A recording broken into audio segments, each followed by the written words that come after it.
Bonjour à tous et à toutes, je suis content de vous retrouver. Aujourd'hui, on parle du dos, on parle de douleur au dos, on parle d'articulation. Vous le savez, les conseils que je vous donne ne remplacent pas ceux d'un professionnel de la santé. Je vous invite à en consulter un.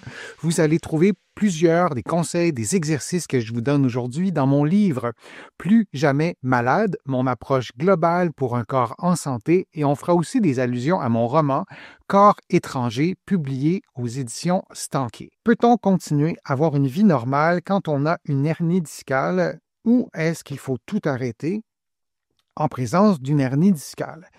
Et lorsqu'on a une douleur très forte, il m'est arrivé de voir, pas si souvent parce que c'est pas si fréquent, mais de voir des patients, des patientes qui sont tellement en douleur qu'elles ne peuvent pas sortir de leur lit. Elles sont physiquement pas capables de bouger. On dit toujours que c'est pas une bonne idée de s'immobiliser lorsqu'on a une douleur au dos. Dans ces cas-là bien précis, c'est même pas une question de volonté. Elles sont incapables de bouger.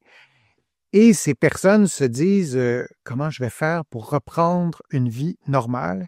Est-ce que je vais y arriver? Et si je le fais, est-ce que je risque de de reprendre, de recommencer depuis le début? La douleur va revenir. Une hernie discale, je vous ai présenté plusieurs contenus sur ma chaîne sur la hernie discale, mais une définition courte correspond à une fissure du disque, pour le dire comme ça, entre deux vertèbres, avec déplacement de son contenu. On le voit en blanc, le noyau, qui est une forme de gel, sur l'illustration que vous voyez, se déplace vers la racine nerveuse. Il y a en rouge qui symbolise l'inflammation, et ce n'est pas une contre-indication stricte au mouvement du quotidien. Je vous dis toujours sur ma chaîne que les exercices qui reproduisent la douleur, qui augmentent de la douleur, vous ne les faites pas. Les exercices que je vous propose sur ma chaîne, je ne vous ai pas évalués. Donc, c'est une règle qui va toujours rester sur ma chaîne et c'est une règle qui tient presque toujours avec mes patients que j'ai évalués. Dans certains cas bien spécifiques, bien contrôlés, bien maîtrisés jusqu'à un certain point, on va tolérer un peu de douleur pendant les exercices, mais en ce moment, ce que je dis, c'est que lorsqu'on a plutôt une hernie discale, ce n'est pas une contre-indication stricte au mouvement du quotidien. Et au centre de l'illustration, on voit la moelle épinière, ça ressemble à un petit papillon peut-être. Ça, c'est la moelle épinière et on peut voir l'os de la vertèbre et on voit surtout le disque au centre engendre le système nerveux. Chez beaucoup de personnes, la hernie ne provoque pas de symptômes, surtout si les racines nerveuses et les nerfs avoisinants ne sont pas comprimés, ne sont pas irrités. Là, je vous montre deux nerfs qui dansent ensemble et qui se tiennent la main. Bien, des nerfs, c'est un peu ça. Ils sont en contact les uns avec les autres. Il y a de l'influx nerveux qui circule, pour simplifier, d'un nerf à l'autre. Et je vous l'ai déjà dit dans d'autres contenus, un nerf doit avoir sa propre mobilité. Je vous ai mis un nerf qui danse, mais le nerf qui est une structure physique doit pouvoir être mobilisé, doit pouvoir bouger facilement. Donc, quand on a une hernie discale et la hernie n'irrite pas et ne comprime pas, bien, peut-être qu'on n'a même pas de douleur liée à ça. Le mouvement peut même favoriser la récupération. Par exemple, l'activité physique adaptée, le mot adapté est important, encadrée par un professionnel, aide à soulager les douleurs et prévenir leur aggravation. On peut commencer par des exercices de respiration. Le diaphragme que je vais vous montrer ici, si je trouve le... Oui, c'est ça. Le diaphragme, c'est le muscle de la respiration. Vous voyez en bas, c'est une coupole. Au centre de la coupole, un peu en bas, est-ce que tout le monde le voit? Les petites tentacules qui touchent, qui s'appuient, qui s'attachent sur les vertèbres. Donc, votre muscle de la respiration, le diaphragme, s'attache à des liens anatomiques directs avec la région lombaire, avec le bas du dos. Donc, des exercices de respiration, c'est déjà un mouvement parce que lorsque vous respirez, les côtes bougent, le dos bouge un peu. Il y a des exercices qu'on peut faire au lit. Je vous parlais de mes patients Dieu merci, ça n'arrive pas très souvent, qui ont des douleurs vraiment très, très violentes et je les vois à domicile. Ils sont alités, mais on fait des exercices de respiration. On peut faire des exercices avec les bras. On peut faire des exercices avec d'autres régions du corps qui ne font pas mal. C'est important. La douleur, ce que ça fait, entre autres, une douleur forte, c'est que ça tend tous vos muscles. C'est une façon que votre corps a trouvé pour vous protéger. C'est comme si votre corps vous dit « je ne veux plus bouger ».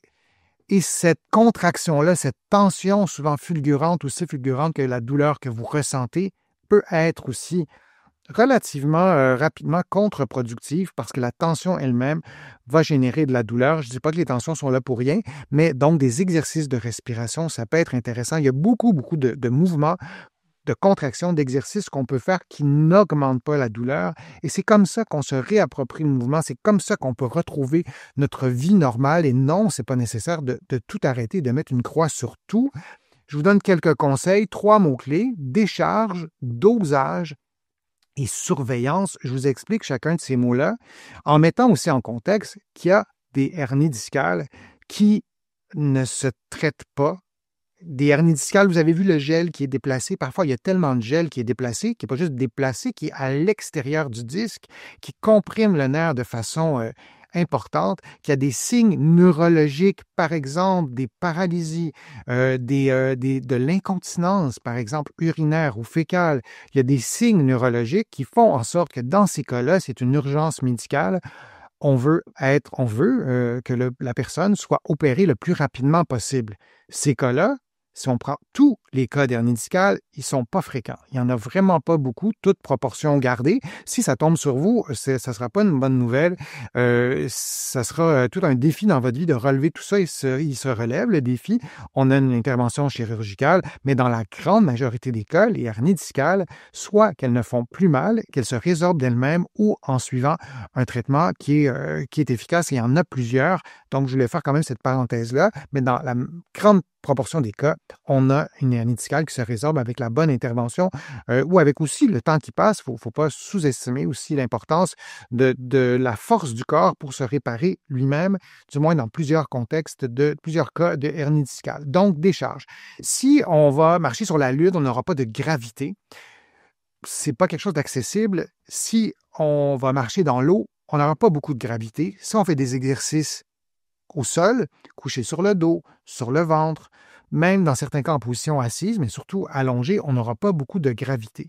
Alors, on tente de favoriser d'abord les mouvements ou les exercices en décharge, lorsqu'on n'a pas le poids du corps sur notre dos, comme la marche ou les exercices au sol, ou les mouvements de marche au sol, ou la marche dans l'eau, qui mobilise la colonne sans pression excessive. Si on va à l'opposé, les sauts, c'est un peu l'inverse. On va augmenter le poids du corps, on va décupler le poids du corps parce qu'on sautera, par exemple. On s'en doute, là, on ne va pas donner en exercice des sauts à quelqu'un qui a une hernie discale symptomatique avec des symptômes qui sont parfois très invalidants. Ça, c'est pour le principe de décharge. Ensuite, limiter les mouvements combinés, rapides ou brusques. Donc, on veut les limiter, mais ces gestes doivent être cependant être réintroduits progressivement. Un mouvement combiné, c'est quoi? Je vais vous le montrer sur moi avec le dos de façon globale. Je vais croiser mes mains. Si je fais une inclinaison, c'est un mouvement simple. Si j'ajoute une rotation, c'est un mouvement combiné.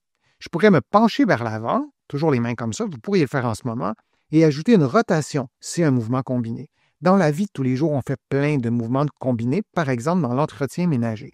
Lorsque vous faites votre lit, vous faites un paquet de mouvements combinés, souvent rapidement, souvent enchaînés les uns avec les autres. Lorsqu'on a eu une hernie discale symptomatique, on a eu de la douleur, parfois d'autres symptômes, on est en condition de réadaptation, ça va un peu mieux. On ne veut pas introduire les mouvements combinés trop rapidement ou trop brusquement. Les deux mots sont importants. On ne veut pas s'interdire de faire des mouvements combinés.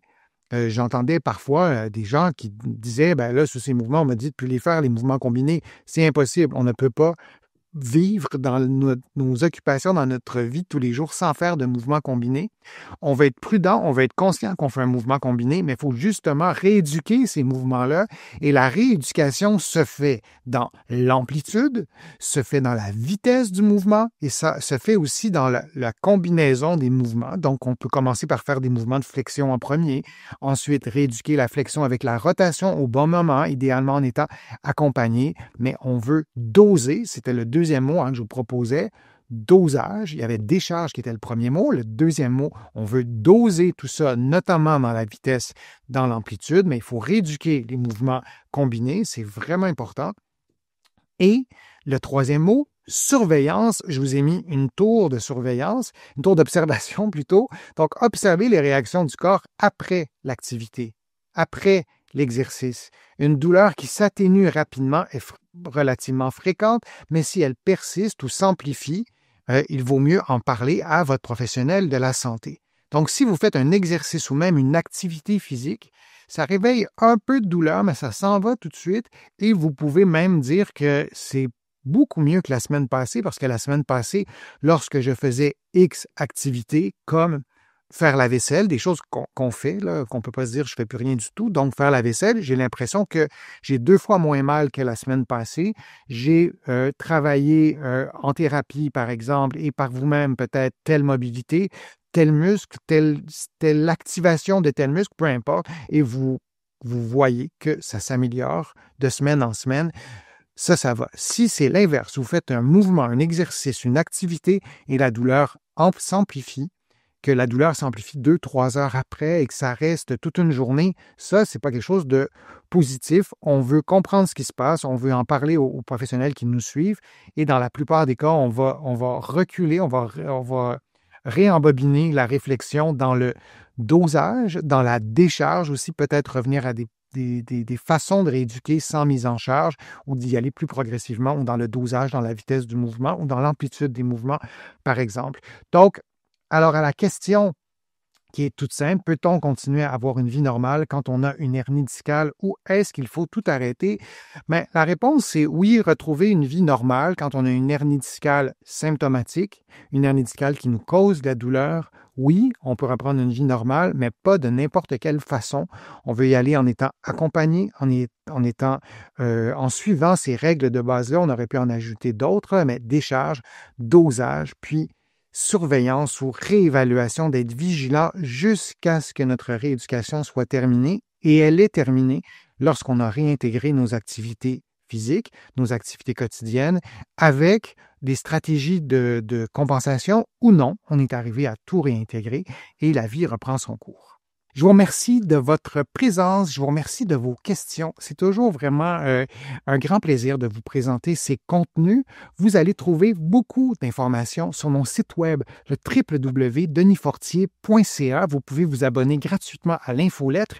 Vous allez trouver aussi beaucoup d'informations dans mes livres, notamment Plus jamais malade, mon approche globale pour un corps en santé.